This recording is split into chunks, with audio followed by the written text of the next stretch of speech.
Pemirsa, saya saat ini sedang berada di ruangannya Bapak Tareh, Dr. Tareh Rasid, Rektor IBA Palembang. Beliau ini juga dari dulu adalah orang yang sangat perhatian terhadap budaya dan Islam, terutama mengamati tentang hal-hal yang terkait di kota Palembang. Seperti kita ketahui, Palembang adalah daerah kesultanan, yaitu Palembang Darussalam. Untuk itu mungkin ada beberapa hal yang penting untuk kita tanya kepada Dr. Tareh, karena kapasitas beliau sangat mumpuni untuk hal tersebut. Selamat siang, Pak. Ini masih habis Lebaran. Ya, jadi saya ingin bertanya beberapa hal mungkin yang perlu diketahui oleh masyarakat tentunya ya, terkait dengan Palembang. Palembang ini ada yang disebut dengan Palembang Darussalam. Dari dulu julukan Palembang Darussalam itu sudah diketahui oleh semua orang. Lalu kemudian sebenarnya itu pada kisaran tahun berapa? Lalu kemudian yang kedua mungkin pertanyaannya, apa kaitannya dengan Melayu dan Islam itu mungkin Pak Tareh? Ya, munculnya Kesultanan barangkali lebih tepatnya ya, Kesultanan Palembang itu memang tidak lepas dari kerajaan-kerajaan masa lalu ya. Di Sumatera Selatan itu kan ada kerajaan Melayu di daerah Sumatera ya, itu masalah Sumatera Selatan ada kerajaan Melayu.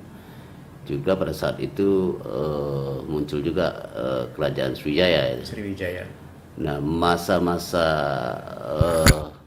berkembang dan runtuhnya itu sekitar abad-abad 7 dan 14 ya, kerajaan Melayu dan kerajaan Sriwijaya. Karena itu Sriwijaya itu kan menggunakan bahasa Melayu kan.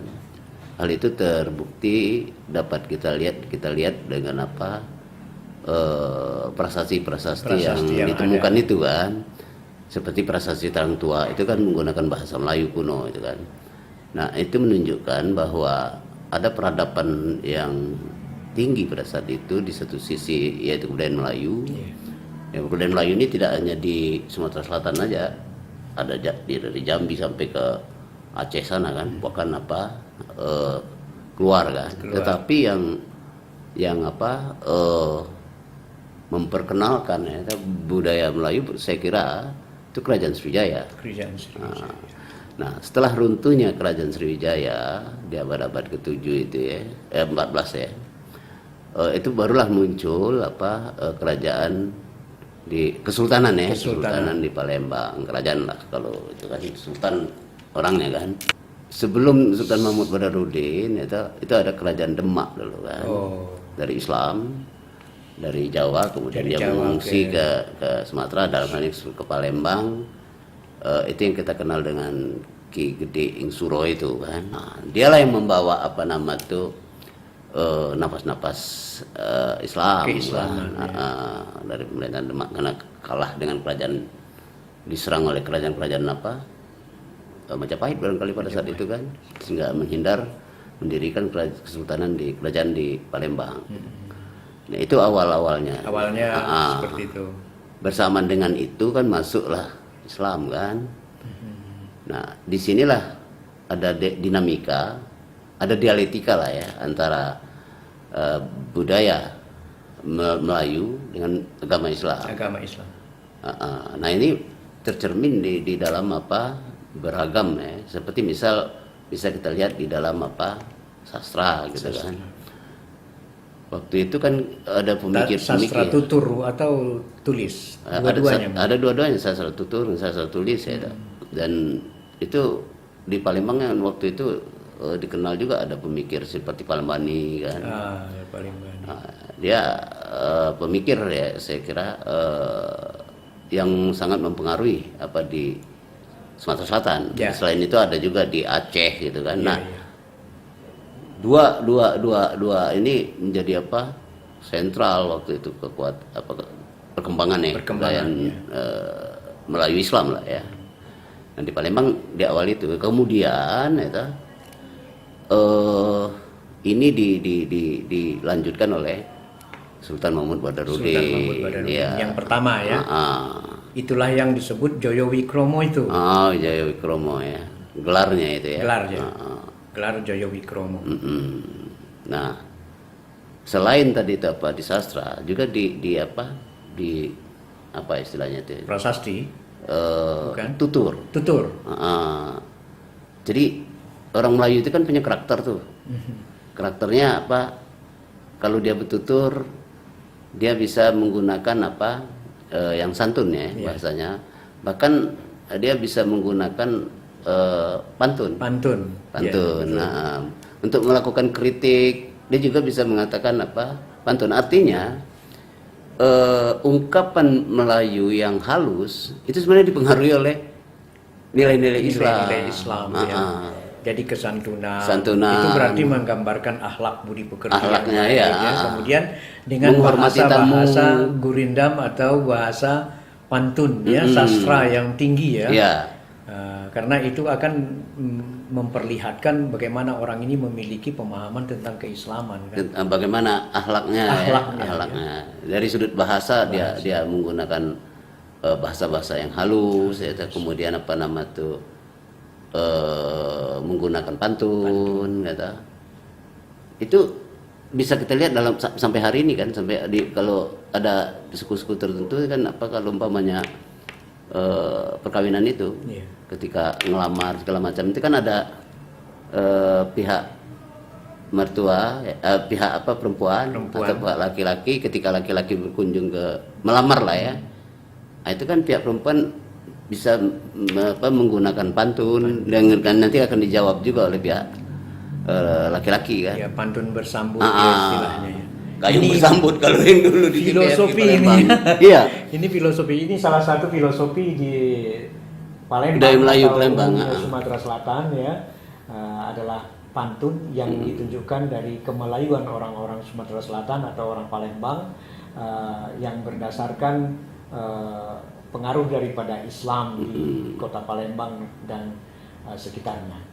Nah, selain bahasa ya, bisa kita lihat dari apa penghormatan terhadap tamu. Jadi tamu itu kalau datang ke keluarga ya, atau ke rumah seseorang, itu selain dia sangat dihormatiin kehadirannya, dan dia harus makan gitu kan. Oh, makan. Ini satu sesi pula itu ya. Itu sebenarnya pengaruh juga dari ajaran kita untuk menghormati tamu itu. Tamu itu ya. Kan itu ada ajaran Rasulullah ya, memberikan sesuatu hal yang terbaik pada tamunya. Jadi tamu itu sangat dihormati lah. Sangat dihormati. Nah itu yang ada di Palembang ya. Selain itu apa karakter itu ya, Palembang itu punya karakter juga ya, dipengaruhi juga apa nama tuh agama Islam, seperti misal apa selain itu ya sholat itu wajib ya. Selain ibadah ya, ritual ibadah ya. Ini apa pengaruh sampai jadi perilakunya itu kan. Nah karakter orang Palembang itu ya humor. Humoris. Nabi itu kan sebenarnya humor. Nah kalau dia mimpin rapat itu kan humor. Nah pernah suatu ketika Rasulullah itu sampai kelihatan tertawa giginya ketika dia tertawa ya. Nah ada lagi sahabat yang sangat humoris itu kan, yang membuat Rasulullah sampai gigi terlihat itu kan. Nah artinya ada apa hubungan antar sesama, relasi antar sesama masyarakat Palembang itu tidak lepas dari nilai-nilai Islam ya. Dan itu ya berimpit dengan budaya Melayu.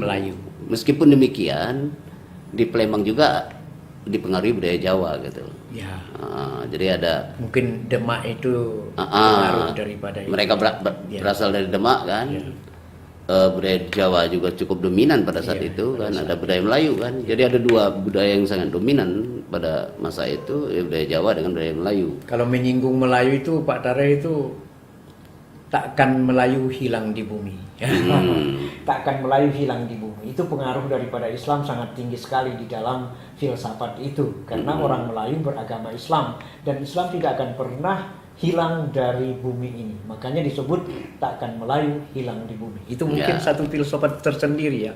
Kalau di Padang itu kan dikenal dengan apa nama itu falsafahnya Minangkabau ya. Minangkabau, adab berkaitan dengan agama. Ada pesan di syarat berganti kitabullah. Kayak gitu kan. Itu cocok sekali itu. Jadi semua sebenarnya kemelayuan itu dari Palembang, Minangkabau, Deli, Sumatera Utara sampai ke Aceh. Itu sampai ke Aceh itu ada kaitannya ya, sampai ke Lampung ya. Pengaruhnya ya, ke Jambi lalu kemudian ke Bengkulu gitu ya. Jadi seluruh provinsi, apalagi di Bangka Belitung ini itu sangat tinggi budaya Melayunya sebenarnya. Jadi termasuk daerah kita ini mungkin pusatnya dulu untuk Sumatera bagian selatan adalah Palembang ya Pak Tareh ya. Ya kalau kita lihat dari buku salah satu orang Malaysia itu Melayu itu ya berasal dari Bukit Siguntang itu kan. Siguntang. Karena dari situ kemudian menyebar. Kalau menurut buku itu ya menyebar sampai ke Tumasik, ke Malaysia ya. Iya, Malaysia. Itu Tumasik dulu kan, Tumasik, Singapura ya. Singapura. Terus berkembang sampai ke Asia Tenggara kan. Asia Tenggara. Nah, itu menurut buku Salatu Salatin itu. Menurut salah satu pendapat lah istilahnya. Dalam buku itu ya. Dia berkembang dari mulai Bukit Siguntang itu. Siguntang ya. Jadi kalau kita berpijak pada buku itu, meskipun buku ini perlu kita studi lebih lanjut, tapi masih perlu didiskusikan. Iya, masih debatable masih kan. Iya. Tetapi kalau kita berangkat dari buku itu, maka Melayu bersumber dari Sumatera Selatan awalnya. Palembang ya. Dari Bukit Siguntang lah. Apa namanya? Pada mulanya gitu kan. Saya ini di dalam konten ini saya bilang diri saya Cek Lubis. Cek Lubis. Anda bersama Cek Lubis nih. Di awal tadi tidak sebutkannya, ini bersama Cek Tareh juga.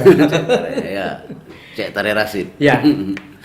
Pemirsa, mungkin ini saja dulu pada saat ini karena ini tidak hanya sekali ini saja kita akan bertemu lagi pada episode berikutnya. Assalamualaikum warahmatullahi wabarakatuh. Waalaikumsalam warahmatullahi wabarakatuh.